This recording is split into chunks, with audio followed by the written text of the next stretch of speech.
UP लेखपाल भर्ती ई 2020 के एक टॉप जो 15 क्वेश्चन है, जो टॉप 50 क्वेश्चन है, जिन 50 क्वेश्चनों को आप रट लीजिएगा, मैं आपको गारंटी देता हूँ आप इनमें से ये 5 क्वेश्चन तो आपको लगभग एग्जाम में एक कंफर्म मिल ही जाएंगे। इन क्वेश्चनों को थोड़ा ध्यान से देखिएगा, थोड़ा सा ध्यानपूर्वक देखिए और इनको रट लीजिएगा, कंठस्थ इनको आप याद कर लीजिएगा। तो चलिए शुरू करते हैं अपन पहले क्वेश्चन की ओर। तो पहला क्वेश्चन अपना है सामीस का विलोम ओम।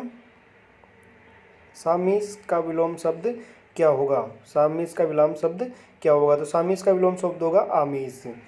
सेकंड क्वेश्चन है गमन का विलोम ओम शब्द क्या होगा? तो गमन का जो विलोम शब्द होगा वो आगम होगा। नेक्स्ट है सम्मुख का विलोम शब्द क्या होगा? तो सम्मुख का विलोम शब्द होगा वो विमुख होगा। अब बात करते हैं सुकारात का विलोम शब्द क्या होगा? तो सुकारात का विलोम शब्द होगा वो अकारात होगा, अकारत होगा। ये मात्रा का विशेषकर ध्यान रखिएगा, सुकारत और अकारत, इसमें यानी सु की जगह एक का आ गया, लेकिन एक आ की मात्रा भी कम हुई है। अब बात करते हैं अपन नेक्स्ट क्वेश्चन, अगानत का विलोम शब्द क्या होता? अगानत का विलोम शब्द होगा वो आगत होगा। अब नेक्स्ट बात करते हैं उपमान का विलोम शब्द क्या होगा? तो उपमान का विलोम शब्द होगा वो होगा उपमेय होगा। नेक्स्ट क्वेश्चन है अपने पास मौन का विलोम शब्द क्या होगा? मौन का विलोम शब्द होगा मुखर। नेक्स्ट बात करते हैं अपन नेक्स्ट क्वेश्चन, प्रयास की अपेक्षा सामूहिक प्रयास अधिक बल होता है। यानी एक व्यक्ति के काम करने में और एक समूह के काम करने में बल किस में ज़्यादा होगा? सामूहिक, जैसे एक व्यक्ति काम करेगा और एक जगह 3 व्यक्ति काम करेंगे तो इनमें बल ज़्यादा होगा। सामूहिक प्रयास में है वो बल अधिक होगा, बल्कि एकांकी यानी एक व्यक्ति में यानी एकांकी में बल होगा वो कम होगा। ये इसमें आंसर होगा एकांकी। नेक्स्ट क्वेश्चन है अपना, गांधी जी के अनुसार अत्याचार का उत्तर देना चाहिए किससे देना ही मनुष्यता है? वो सदाचार से। यानी गांधी जी के अनुसार अत्याचार का उत्तर किससे देना चाहिए? सदाचार से देना ही मनुष्यता है, मानवता है। नेक्स्ट क्वेश्चन है अपना, श्रवण कुमार के माता पिता द्वारा दशरथ को दिया गया श्राप उनके लिए क्या बन गया था? वरदान बन गया था।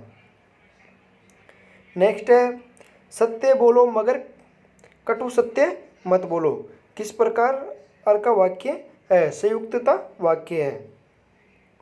नेक्स्ट है जब तक वह घर पहुंचा तब तक उसके पिता जा चुके थे। जब तक वह घर पहुंचा तब तक उसके पिता हैं वो जा चुके थे। ये वाक्य किस प्रकार का वाक्य है? तो ये मिश्रित वाक्य है। यानी वो जब तक वह घर पहुंचा तब तक, यानी वो घर पहुंचा उस टाइम पे उसके पिता वहाँ से जा चुके थे। नेक्स्ट है यथासंभव अपना गृह कार्य शाम तक पूरा कर लो। यानी यथासंभव अपना गृह कार्य शाम तक पूरा कर लो में वाक्य का प्रयोग, किस वाक्य का प्रयोग किया गया? तो यह है विधिवाचक वाक्य का इसमें प्रयोग किया गया है। हिंदू विश्वविद्यालय की स्थापना मदन मोहन मालवीय ने की थी।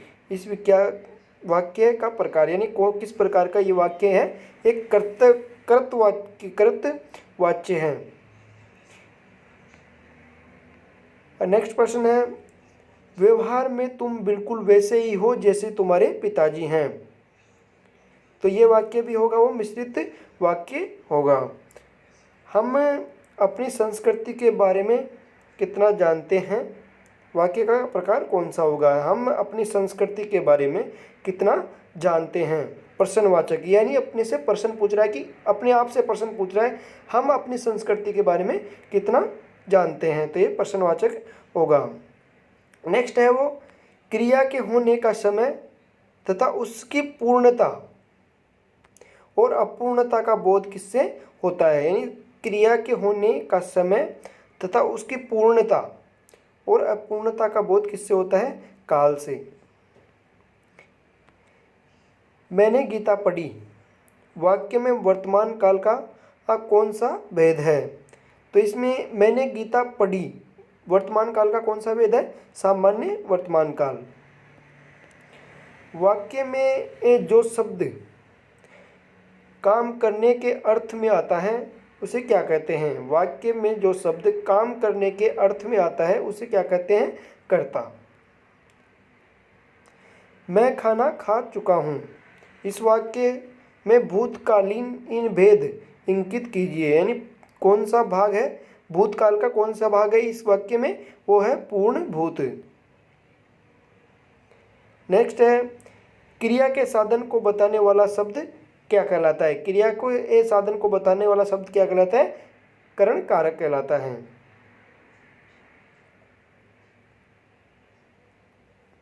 नेक्स्ट है, से विभक्त किस कारक की है? करण। से जो विभक्त है वो किस कारक की है? करण कारक की है। अपादान कारक, जो अपादान कारक है उसकी विभक्ति है, यानी से अलग। नेक्स्ट क्वेश्चन है, वह चटाई पर बैठा है। इस वाक्य में कौन सा कारक उपयोग किया गया है? तो इसमें अधिकरण कारक का प्रयोग किया गया है। नेक्स्ट अपन बात करेंगे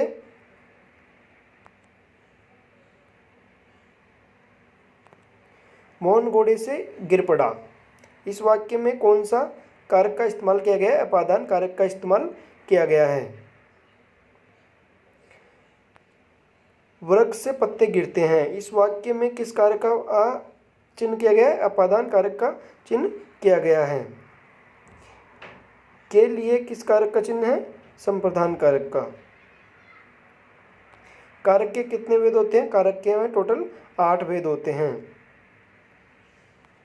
जलमग्न में कौन सा कारक होता है? जलमग्न में अधिकरण कारक होता है। जलधारा में एक कारक होता है संबंध कारक। देवेंद्र में कौन सी संधि आती है? देवेंद्र में कौन सी संधि आती है? देव प्लस इंद्र यानी गुण संधि आती है।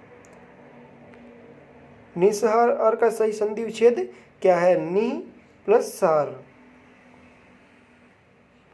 नेक्स्ट है, ग्रीस का संधि विच्छेद क्या होगा? ग्री प्लस ईस।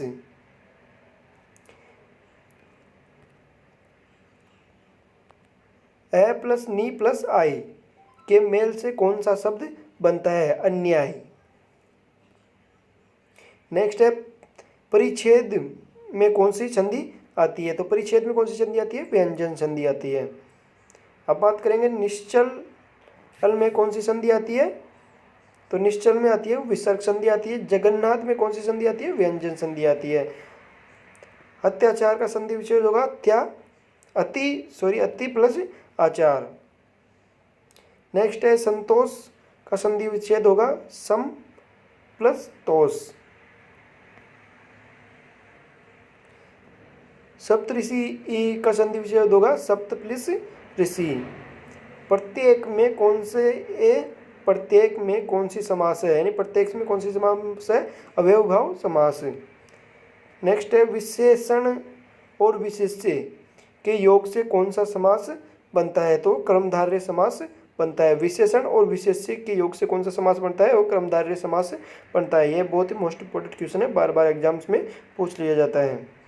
देशांतर में समास है कर्मधारय समास। रामानुज में समास है बहुव्रीहि समास। वनवास में समास है तत्पुरुष समास।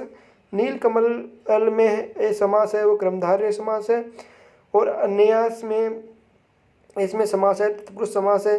लोकप्रिय शब्द में कर्मधारय समास है। कन्यादान में समास है वो है तत्पुरुष समास है। चौराहा में है वो द्विगु समास है। तो ये हो गए अपने टोटल 50 क्वेश्चंस। अगर आपको लगे कि ये क्वेश्चंस हैं मोस्ट इंपोर्टेंट क्वेश्चंस है और एग्जाम में आने लायक हैं तो इनको और रट लीजिएगा ताकि आपको आराम से 5 नंबर का है वो कंफर्म है मार्क्स आपके कंप्लीट हो जाएं। और ऐसे ही वीडियो देखने के लिए चैनल को सब्सक्राइब करें और बेल आइकन को प्रेस कर लीजिएगा। धन्यवाद।